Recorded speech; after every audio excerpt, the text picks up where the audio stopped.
Welcome, everybody, to Area Encounters. I'm your host, Josh. And again, tonight we have Anthony on the show. Anthony, how are you doing tonight? I'm doing good. Thank you, Josh. All right, guys, tonight we're going to do an episode about exorcisms. And not just any exorcism. We're going to do the story of Emily Rose. And it's not really talked about that much. I know it had its little peak for a moment with the movie when it had come out, but there's a lot of facts that didn't cover in the movie itself. So on that note, Anthony, I'm going to let you take over and inform the listeners about the real exorcism. All right. And with the story of Emily Rose, the movie, it's actually based on the story of Annalise Elizabeth Michelle, born September 21st, 1952, in West Germany, died July 1st, 1976. Her cause of death was malnutrition and dehydration, known for supposed demonic possession of death after exorcism. When Annalise Michelle was 16, she experienced a seizure and was diagnosed with psychosis caused by temporal lobe epilepsy. Shortly thereafter, she was diagnosed with depression and was by psychiatric hospital. By the age of 20, she became intolerant of various religious objects. She would begin to hear voices. With her condition, she became suicidal, displaying other symptoms. Anna and her family became convinced she was possessed by a demon. Therefore, she had 67 exorcisms, and she would hear demonic voices. She would hear knocking, like of a demonic being, like hearing the 3 knocks. She would feel pressing on her chest while she was in bed. She also experienced smelling burnt feces, and then she would do abnormal behaviors like eating spiders and flies and drinking her own urine.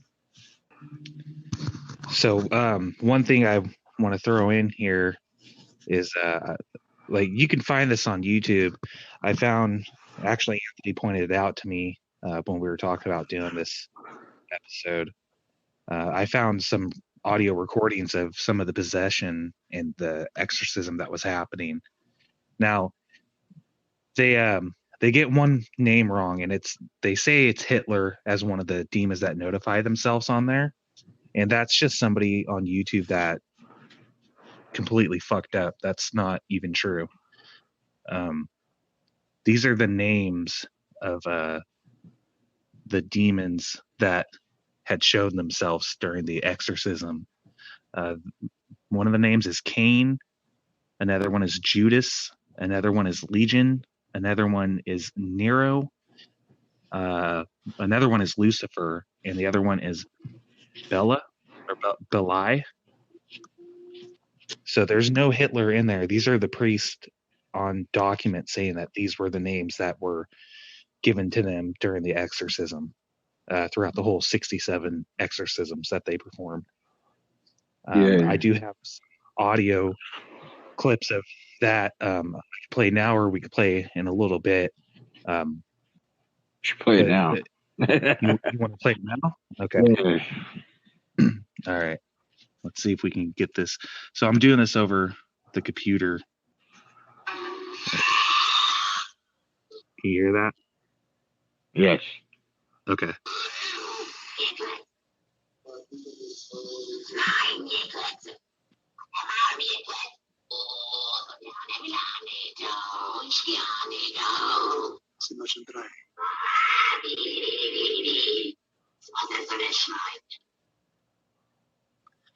This one's Kane.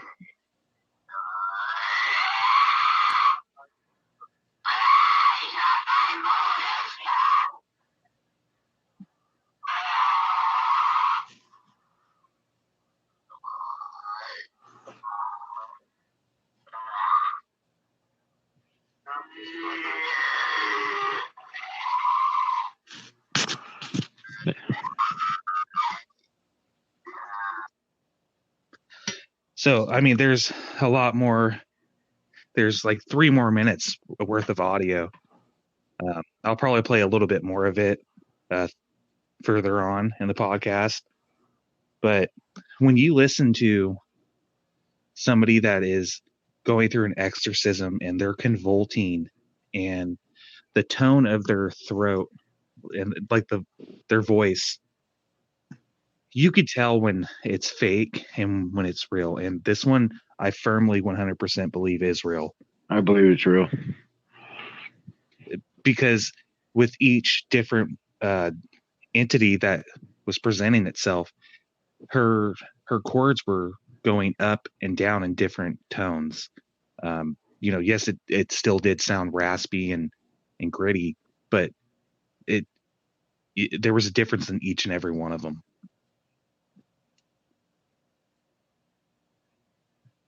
Yeah, she was being tortured by more than one demon. I mean, on Wikipedia, it mentioned just one demon.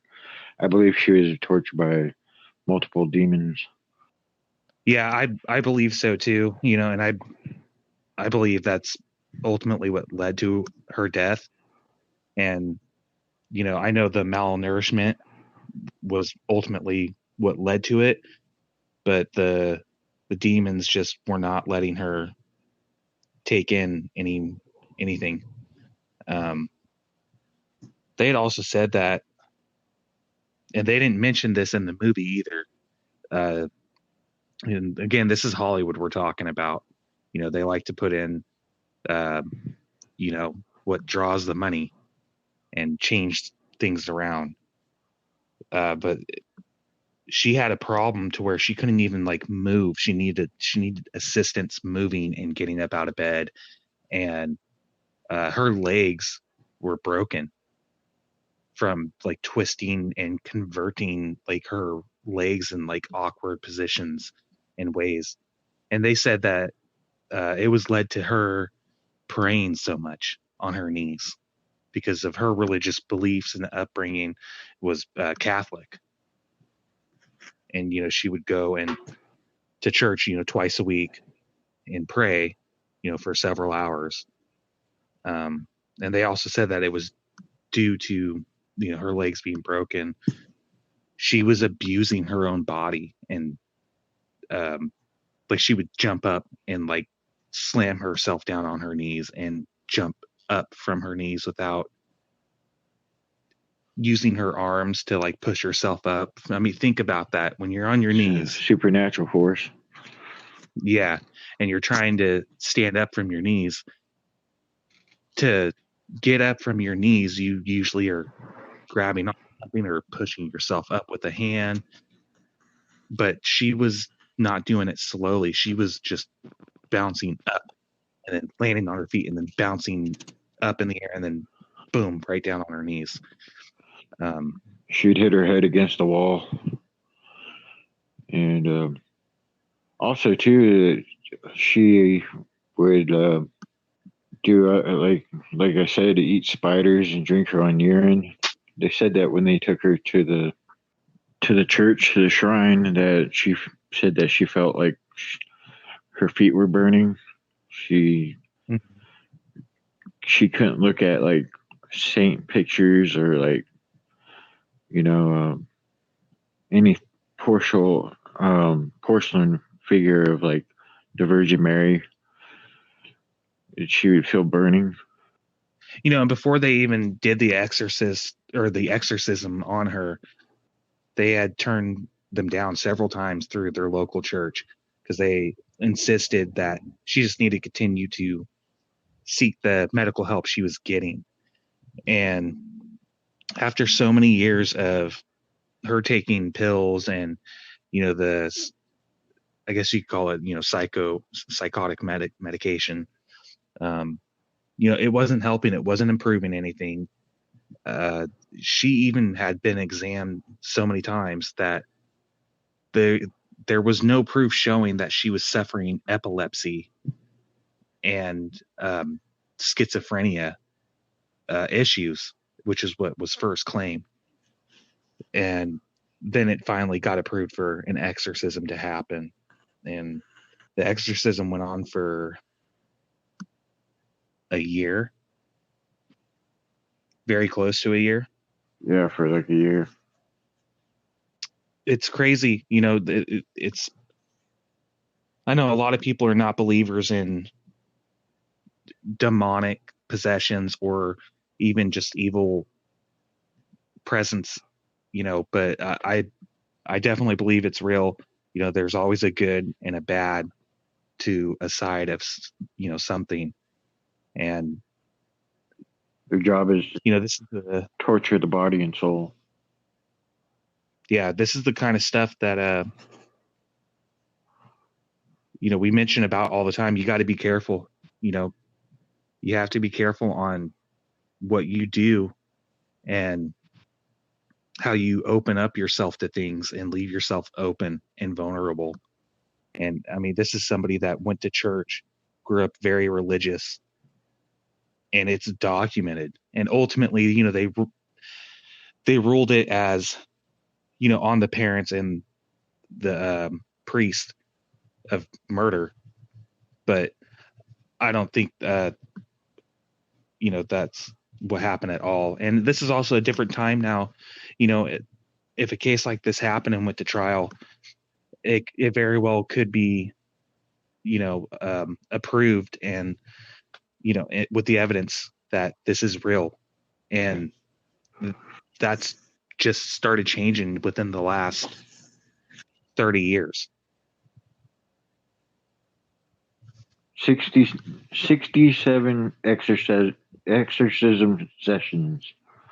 That's a lot of sessions. Yeah, they was saying from what I read up that it could go on from 10 hours a day, sometimes 3 times a week, to just 2 times a week. I mean, 67, man. And for the 6 demons that were in her, you're right, dude, that's a lot of possessions, and that's a lot of exorcisms. And if people are not really informed on how exorcisms are, I mean, okay, what you see on TV, there's very little truth to how that is. And on movies, it's very little truth.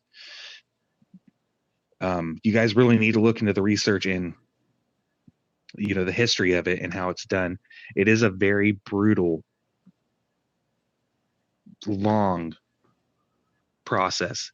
It's not like you go in there and you just, you say your blessing from the Bible and you throw holy water on them and it's done. It depends on how strong this entity is that is hanging on to you. It depends how many there is.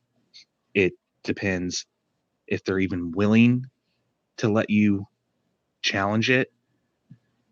There's a lot of factors that go into it, and it's not like it is in the movies, guys. I mean, you're not going to see heads like in The Exorcist. You're not going to see a head twisting all the way around. Yeah. But you will see convulsing. You will see somebody that can twist their bones and their bodies around that is not normal. Their eyes, their face, you could see their face shifting. and changing its complexation. It's definitely something that I never want to be around. I never want to experience, and I never want anybody I know to experience it, because it can kill you. Yeah, if you hear demonic voices or hear three knocks, which is the three knocks of evil, or feeling something um, awkwardly touching you, pushing on you, I'd say go to a church,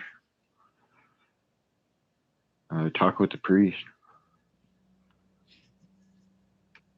That Yeah, and yeah, okay, yeah, and I was also going to say, if you're waking up or being woken up at 3 o'clock in the morning, the witching hour, and if this is continuously happening and you're having encounters at 3 in the morning on the dot, the dead hour. number one, yeah, number one, let me just explain something about the 3 o'clock in the morning thing.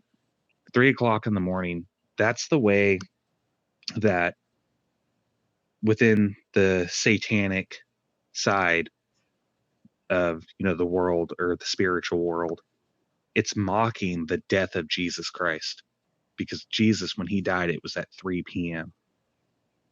So that's their way of mocking it and showing their sign that they're there, and they're gonna torment you, and they're gonna capture you, and you're about to go through hell. Now, don't get me wrong, there's times when people wake up at 3 in the morning, just out of nowhere, because they've had a bad dream, or they're thirsty, or they got to go to the bathroom. That does happen. But if it's happening on a regular basis, multiple times in a week, multiple times in a month, you have an issue. You need to, like Anthony said, you need to go and see a priest. And at that point, any priest will do, whether it's Jewish, Catholic, Christian, a Buddhist, it doesn't matter. You need to go and see a priest. And you need to get your house blessed. Another thing that they can do is shift furniture around. They're very into poltergeisting. Mm. Anything abnormal, like I said, you hear any knocking of the three, I definitely that is demonic. Yeah, the Trinity. The Trinity, yeah.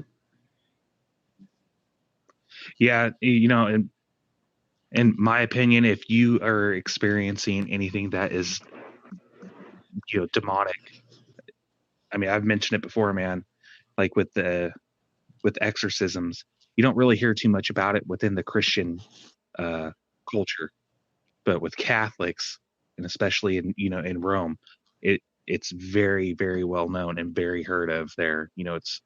It's not out of the abnormal there. Um, I would strongly, highly suggest that you go see a Catholic priest. There's something about Catholics, especially Catholic priests. They have more knowledge and power, uh, because it dates back further with that religion, a lot further. And they know how to handle these very ancient, old, evil entities.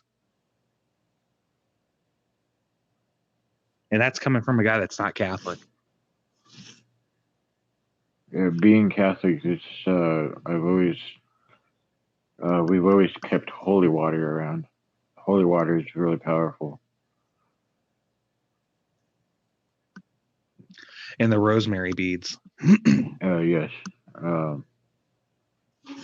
The the rosary, it works really good. Especially when you pray the rosary, it cleanses the house.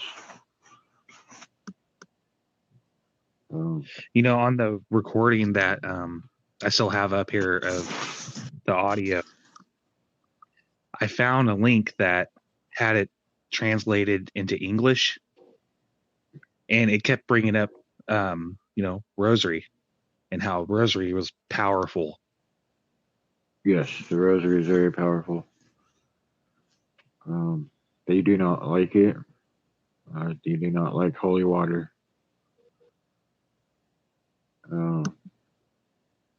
Other spiritual ways to get rid of something that's bad energy is burning sage. That's another way. It's no joke. It will torture the body. It can torture multiple people. Once you start getting like a nauseous feeling, you have something bad around, and it starts messing with your house, starts messing with you. Get tortured. Yeah, once you start smelling a sulfur smell, and I'm not talking about sulfur from eggs or a rotten egg fart. Yeah. Like it's a little bit of a sense of humor for tonight. But once you start smelling like a sulfur smell, and if you're hearing, knocks, like 3 knocks, like the Trinity, or if you're getting scratch marks of like 3 lines, or being woken up at 3 a.m, anything that has to do within threes and that smell, you have a serious issue on your hands. And it is not a joke. It is something very serious. It is something as real as you getting $100 and touching that $100 and spending that money. Like, a lot of people are super just blindsided about religion, and not only just religion, but the bad side of it. The evil spirits. It does exist. If God's there, what do you think else is there? So here, man, I'm going to play a little bit more of this audio. I know, Anthony, you don't really like this audio because when you were telling me about the audio. And it's really eerie. You won't want to sleep. You can't sleep at all once you hear it. Yeah, you don't want to play it in a dark room, like by yourself. It is scary and it's eerie. And also some of the pictures that are up there, I'm not even talking about the pictures that are on this audio with it, but I've seen other pictures of her, and my God, they didn't beat this girl. They didn't starve her. She was well taken care of for many years. And we're talking about 5 years of her having these episodes and issues. And then finally they started doing the exorcisms for a year. So that's 6 years of being possessed and tortured and punished by these demons. Not alone one, 6 of them. That's kind of crazy, man. It is. Like, I didn't even think about that until I just said it out loud. Yeah. 6 years and 6 demons. How ironic is that? It's not ironic. That's just eerie. It's eerie. It's very scary. So here we go. Here's a little bit more audio.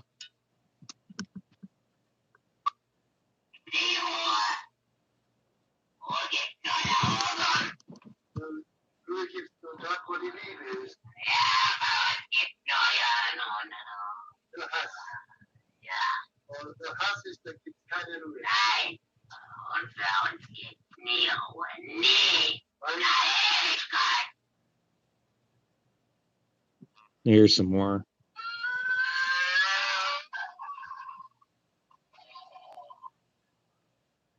Now you hear the difference in her voice? Yes. That's how I know it's real.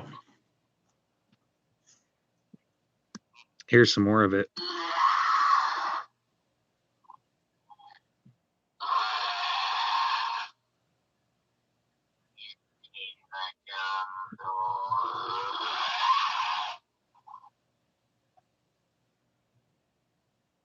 Here's another one. See the difference.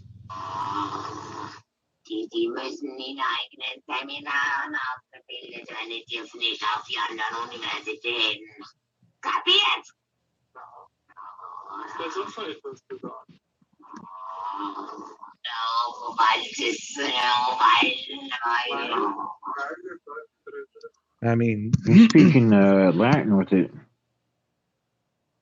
Yeah, Latin, and it's also so like you mentioned, she's German, or she was German. Let me correct myself. She's speaking German and in Latin, and there's one point when she also starts speaking in French too. And man, I could not have paused that at a more scarier picture on that recording, man. It's giving me chills just looking at it, dude. You could see it in her eyes, man. In the picture I'm looking at, you could see it in her eyes. They're black. Wow. They're black. And that one video that I was telling you about, there is audio, but they're just saying a blessing, and they're covering her up and taking care of her.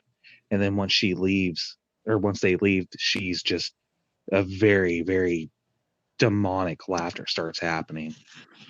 And it's this one definitely gives me goosebumps, man. This stuff is scary. Because I've told you, man, I believe in this stuff just as much as you do, and it's scary as hell because it could happen to anybody. You could be the only people I believe that a possession cannot happen to are obviously, soldiers of God, like priests, because they're pure and they're holy and they are to protect and love the children of God. So, I mean, they're just as powerful as a demon. I mean, yes, they cannot do the possession and all of this other supernatural paranormal phenomenon to people like a demon can do, but they are so powerful to where they can cast a demon out and they're protected from Protected demons, by God. and they just cannot be touched. I mean, do you have anything else to follow up and put in on this, Anthony? Whether it's Emily Rose or just no, anything that's with it, it, man. This is a good episode here. This one right here. This is Lucifer.